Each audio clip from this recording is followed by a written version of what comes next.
Yemi opened the classroom door and knew something was wrong. The talking stopped suddenly. Everyone stared at her. Some looked sorry for her, others seemed disgusted. Her stomach tightened. Just last week, she was the top student at Lagos Heights Academy. Now people whispered about her like she'd done something terrible. A group of girls in the back gathered together, looking at their phones and then at her. Chioma, one of the popular girls, spoke loudly. "Look who's here," she said, making fun of her. The teacher's pet, in every way. Yemi's hands shook as she held her backpack straps. This couldn't be happening. A month ago, Yemi's life was perfect. She woke up every morning at 5 a.m. While most teens stayed in bed, she got up right away.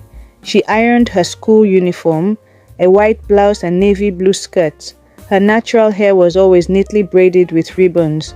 Her mother would smile at breakfast. "No makeup today, my dear?" It was a playful question, but it made her feel loved. Her mother liked seeing her just as she was. No masks, no pretending, just her. And in that simple moment, everything felt right. Yemi would shake her head. "Don't need it." And she didn't. Her skin was clear, her eyes bright. At Lagos Heights, where most girls wore makeup, Yemi stood out by wearing none. She was more interested in her studies and wouldn't let little things such as makeup distract her. In class, she sat in the front, ready before the teacher even started. When Mr. John asked a hard math question, Yemi's hand went up first with the correct answer. When Mr. Richard gave an essay, Yemi always got excellent written on hers. Teachers loved her. Students were jealous. Parents told their kids, "Why can't you be like Yemi Adeleke?" But one person watched her more closely than anyone else. "You work too hard," Funmi said one day, sitting next to Yemi. Yemi kept reading her history book. "Midterms are next week," she said, highlighting a page. Funmi rolled her eyes and took the highlighter. "You've been studying since lunch. Take a break." Funmi Okafor was Yemi's best friend, the only one who treated her normally. Yemi was quiet and serious. Funmi was bold and loud. "You know, if I looked like you, I wouldn't waste time memorizing all this." Yemi frowned. "What do you mean?" Funmi leaned in. "Mr. John looks at you differently. So does Coach Bello." She gave a misleading smile. "Just smile, flick your eyelashes, and boom, instant A." Yemi's face burned. "That's cheating." Funmi shrugged. "Or it's just being smart." She tossed the highlighter back. "Think about it." As Funmi walked away, Yemi stared at her book, the words blurring. A small idea had been planted, one that would ruin everything. The next morning, Mr. John walked into math class with a stack of papers. "Pop quiz," he said. "Clear your desks, 30 minutes. Yemi's stomach dropped. She hadn't studied. She'd been too busy with her history project. She looked at the first problem, her mind blank. Everyone else was already writing. Then she remembered Funmi's words. As Mr. John passed her desk, she looked up at him. "This one's really hard, sir." Mr. John paused. He looked at her, then cleared his throat. "Just do your best, Yemi," he said, before walking away. The next day, when he handed back the quizzes, Yemi's heart nearly stopped. At the top of her paper, 100%. She knew she'd gotten at least 2 wrong. At the back of the room, Funmi smiled knowingly. It started small, little things that could have been nothing. Like the way she'd smile when handing in late homework, as if the teacher might forget it was overdue just because she flashed a smile. Or how she would give out a random compliment to Mr. John, moody math teacher. "That's a really cool tie, sir," making him pause, unsure whether to frown or say thanks. Then there were the mornings she would bounce into the gym, her voice bright as she called, "Good morning, coach," with an extra swing in her step like she was daring the world to keep up with her energy. Most people brushed it off. Maybe she was just in a good mood. But those who really knew her could tell. Something had changed.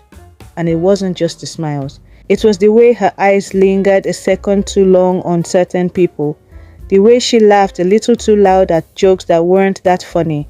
The way she suddenly cared, really cared, about things she never gave a second thought about before.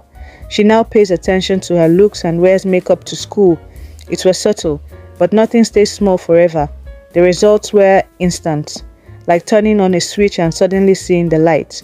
Mr. Richard, who usually deducts points for late papers, started giving her a free pass. "Just this once," he would say with a wink, even though it was the 3rd time this month. Mr. John, who normally ignored anyone who didn't have their hand practically waving in his face, began calling on her first. Even when she sat silent, lost in thought, he would pause and ask, "What do you think, Yemi?" Like her opinion was the one he has been waiting for all along. And Coach Bello, the coach who never talked to students outside the gym, now he smiled at her in the halls, nodding like they shared some secrets. She wasn't stupid. She knew exactly what was happening. And honestly, a part of her enjoyed it. Why waste hours cramming over textbooks when a well-timed laugh or a bright, "You're the best, Mr. John," could get her the same grades? Why stress over deadlines when flicking her eyelashes made teachers suddenly forget the rules? It was easy. Too easy. And the best part? No one seemed to notice or care. At least not yet. But soon things changed. Funmi's smiles became forced. She planned it, but didn't expect Yemi to be so good at playing the game, girls whispered when Yemi walked by. Even teachers looked at her differently, their eyes lingering too long, their compliments sounding strange. Yemi started to question her approach of upgrading academic grades. This might pose danger to her reputation, a reputation she has built over the years, she said to herself. Then came the worst moment. She overheard two of her classmates by the lockers. "Of course she aced the physics test," one girl laughed. "I saw her in Mr. Okafor's office before school. The staff room door was closed." Yemi's blood turned cold. That had been about a lab assignment. Nothing else happened.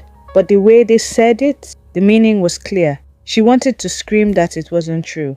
But a small, guilty voice whispered, hadn't she been playing this game too? She had paid more attention to her appearance lately to attract her teacher, saving her the stress of studying all night. The bomb dropped on a Tuesday. Yemi was at her locker when she noticed the strange silence in the hall. Students gathered together, looking at their phones and then at her. Then she saw it. An anonymous social media account at Lagos Heights Truth. The first post was a blurry photo of her talking to Mr. John. The caption, "Guess how Yemi Adeleke really gets her A's." The comments were worse. "Always knew she was cheap. Mr. John's favorite for sure. 5,000 naira, says Bello is next." Yemi's hand shook. This wasn't happening. None of it was true, was it? Principal Balogun's office was cold, but Yemi was sweating. "Yemi," the principal said, "these rumors are not good for the image of the school, and you know how much we value our students' morals.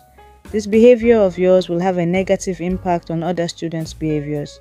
More so, parents are upset about the rumors. They're not true." Yemi's voice cracked. Principal Balogun held up her hand.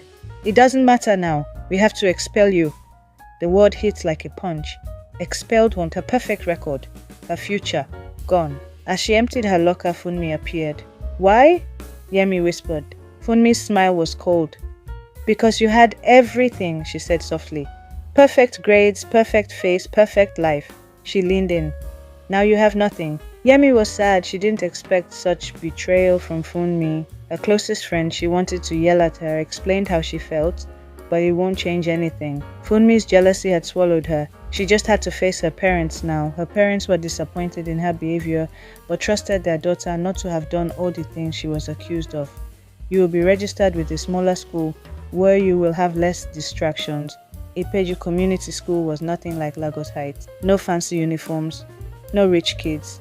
Just an old building with peeling paint and squeaky floors. On her first day, Yemi stood at the entrance, her stomach in knots. She had spent 2 weeks crying and then finally accepted the truth. This was her fresh start, a chance to prove she was more than just a pretty face, more than rumors, more than mistakes. She took a deep breath and walked inside. No more shortcuts, no more lies. This time she would earn every grade the hard way.